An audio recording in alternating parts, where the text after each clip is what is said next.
आप घर बैठे आज तक की मुहिम के साथ जुड़िए, क्योंकि मुहिम देश भर के बच्चों को जहरीले कफ सिरप से बचाने की है। जी हां, जिसको सबसे पहले आज तक ने ही शुरू किया है। इस मुहिम के साथ जुड़िए, क्योंकि मध्य प्रदेश में 16 और राजस्थान में 3 बच्चों की कफ सिरप पीने से मौत के दावे के बाद लगातार अब राज्य सरकारों की नींद टूट रही है। मध्य प्रदेश में मोहन यादव सरकार अभियान चलाकर कोल्ड ड्रिप सिरप को रोक रही है। वहीं झारखंड, पंजाब में सरकार जहरीले कफ सिरप को बैन कर चुकी है।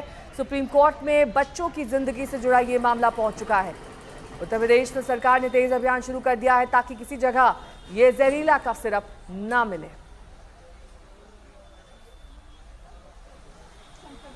और इस बीच बड़ी खबर आपको बता दें, मध्य प्रदेश की राजधानी भोपाल खाद्य औषधि विभाग की टीम ने दवा बाजार में जांच अभियान छेड़ा है।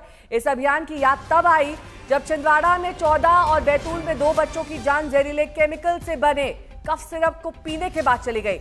इसीलिए आज तक ये पूछता है सवाल कि क्या पहले इसी तरह का अभियान चलाकर जांच नहीं की जा सकती थी, जो अब याद करना पड़ा है। इस अभियान में दावा है कि 7 जिलों में सैकड़ों बोतल जहरीला कफ सिरप मिला है, जिसे बिकना ही नहीं चाहिए था। वो धड़ल्ले से बाजार तक पहुंचा और फिर बच्चों की जान तक हावी हो गया।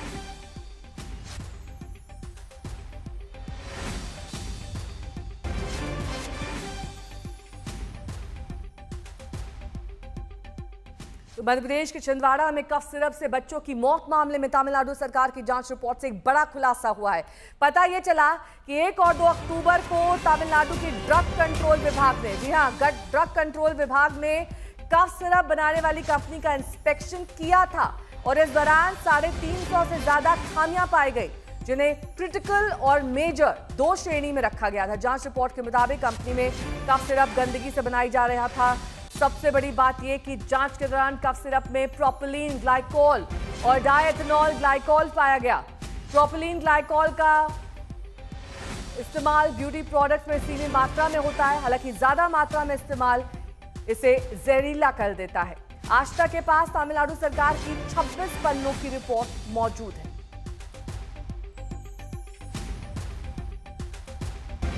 अब सवाल यह है कि इन मौत का जिम्मेदार कौन है? डॉक्टर जो दवा लिखे या पूरा का पूरा सरकारी महकमा, जिसका जिम्मा था कि ये दवा बाजार में आने से पहले ही दवा को जांचते, लेकिन ना मध्य प्रदेश में पहले से जांचा गया और ना ही किसी भी दूसरे राज्य में। 4 दिन बाद उसका बर्थडे था 10 अक्टूबर को। खुद अपने हाथों से जहर पिला रहे थे, अपने बच्चे को स्लो पॉइजन दे रहे थे। दिन ब दिन उसको मौत के मुंह में ढकेल रहे थे। हम हमारे हाथों से देते थे। हमें नहीं मालूम था कि पॉइजन दे रहे हैं हमारे बच्चों को। ऐसा मालूम होता तो हम क्यों देते। अफसाना को जिंदगी भर ये अफसोस रहेगा। जिस बच्चे का 4 दिन बाद जन्मदिन मनाने का प्लान किया, उसे ही सरकारी स्वास्थ्य व्यवस्था की जहरीली खामियों की वजह से मध्य प्रदेश के छिंदवाड़ा में वो जहरीला कफ सिरप पिलाना पड़ा, जिससे उसैद की जान चली गई। उसैद, अदनान और इन जैसे 14 बच्चे अकेले मध्य प्रदेश के छिंदवाड़ा में केवल एक कफ सिरप की वजह से पिछले 40 दिन से ज्यादा वक्त के बीच जान गंवा बैठे। परिवार 40 दिन अपने बच्चों को गंवाते रहे। 3 साल 11 महीने के उसैद के पिता यासीन को इसी कफ सिरप को बेटे को पिलाने की वजह से किडनी फेल होने के बाद इलाज के लिए अपना ऑटो तक बेचना पड़ा। मैं ऑटो चलाता था, ऑटो तो खैर बेच दिया इलाज के दौरान। तो आप कह रहे हैं कि ऑटो तक आपको बेचना पड़ गया इलाज के लिए, तो और क्या वजह रही? मतलब कितना महंगा इलाज हो पाया उसका? एक दिन में कितना खर्चा होता था डायलिसिस का? डायलिसिस का सर एक दिन में 30 से 35 हजार रुपए समथिंग लगते थे, दवाई गोली सहित। उसैद की तरह 5 साल के अदनान के दादा अपने पोते के आखिरी जन्मदिन की तस्वीर दिखाते हैं। अदनान भी मध्य प्रदेश में छिंदवाड़ा के उन बच्चों में से एक है जिसकी मौत की वजह ये कफ सिरप बना। जिस मासूम बच्चे को माँ खुशी के साथ, दादी उसकी खुशी के साथ लेके गोद में प्यार करती है, और आखिरी समय में उसको कैसे विदा करी होगी, ये पीड़ा से वो लोग नहीं गुजरे हैं जिन्होंने ये हादसा किए हैं। अगर उनके ऊपर ये दिल पे बीतती तो उनके क्या हाल होते थे। हाँ, कि मेडिसिन बनाने में वो क्यों इतनी लापरवाही कर रहे हैं, छोटे छोटे मासूम बच्चों की जान से खेल रहे हैं। मैं तो कहूँगी कि जिसने भी ये लापरवाही किया है उनको सख्त से सख्त कार्रवाई होना चाहिए। अब सवाल है कि मध्य प्रदेश में जहरीले कोल्ड ड्रिप सिरप को पिलाने का जिम्मेदार कौन है? क्या वो डॉक्टर जिन्होंने कोल्ड ड्रिप कप सिरप बच्चों को पीने के लिए लिखा, जिन्हें पुलिस ने गिरफ्तार भी कर लिया? लेकिन सवाल है कि डॉक्टर कैसे जिम्मेदार, जबकि डॉक्टर वही दवा लिखते हैं जो सरकारी जांच के बाद बाजार में बिकने के लिए आती है। इसके लिए सरकार लापरवाह है ना, क्यों ऐसा केमिकल निकाले, बच्चों के जहर दिए। डॉक्टरों की कोई गलती नहीं, डॉक्टरों ने तो दे दिए। अब उनको भी ये नहीं मालूम था कि इसमें जहर मिला है। मध्य प्रदेश से लेकर राजस्थान तक कप सिरप से बच्चों की मौत में एक पैटर्न सरकारी देखा गया। राजस्थान में भी एक जगह डॉक्टर फार्मासिस्ट पर कार्रवाई की गई। मध्य प्रदेश के छिंदवाड़ा में तो दवा लिखने वाले डॉक्टर की गिरफ्तारी कर ली गई, लेकिन राजस्थान से लेकर मध्य प्रदेश तक ड्रग कंट्रोलर को केवल हटाया गया। घटना के कारण से जिन बच्चों की दुखद मृत्यु हुई, मैं आज स्वयं छिंदवाड़ा जिले के परासिया के पास के न्यूटन गांव में भी आया हूं और जैसे कि जानकारी आई, तुरंत जितना हो सकता है प्रशासन के माध्यम से आज भी हमने ड्रग कंट्रोलर को हटाने का बताया है। डिप्टी ड्रग कंट्रोलर जिनकी जवाबदेही उनको सस्पेंड किया है, इंस्पेक्टरों को भी सस्पेंड किया। और दुख की इस घड़ी में खासकर जिस कंपनी से मल बन के आया है उस कंपनी के खिलाफ भी कार्रवाई तमिलनाडु सरकार से कहा कि वो उस पर कठोर कार्रवाई करे।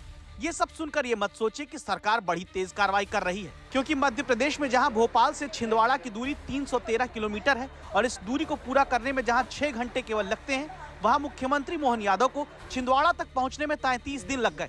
4 सितंबर को पहले बच्चे की जान गई, उसके बाद अब तक 14 बच्चों की मौत के बाद सरकार सांत्वना देने उनके घर पहुंची।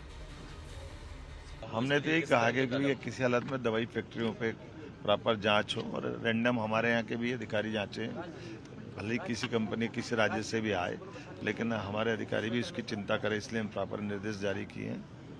मैं दुख की इस घड़ी में परिवार के साथ हूँ और ये संवेदनशील मुद्दा है। इस मुद्दे पे हम सब दुख के साथ इस कष्ट से और जो पीड़ित पक्ष है, बच्चे हैं, उनके लिए भी हमने कहा उनको अच्छे से अच्छा बेहतर इलाज हो सके, जो प्रबंधन लगेगा सरकार सब करने लगेगा।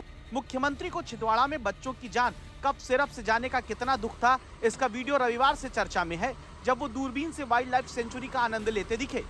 जब छिंदवाड़ा में जहरीला कप सिरप पीकर बच्चों की जान गई थी, तब खुद की नैतिकता पर सवाल आने से पहले मुख्यमंत्री मोहन यादव काजीरंगा नेशनल पार्क में हाथियों की उम्र कितनी है पता कर रहे थे। कितनी उम्र का है? ये जंगल का है। इसी के बाद मुख्यमंत्री को छिंदवाड़ा की याद आती है, बच्चों का कष्ट याद आता है और सवाल ये आता है कि प्रदेश में कौन सी दवा कहां से आकर बिकती रहेगी। इसको जांचने का जिम्मा जिनके कंधों पर है, अगर वही सोते रहे तो क्या केवल पद से हटाना ही बहुत है या फिर गिरफ्तारी उन अधिकारियों की भी होगी?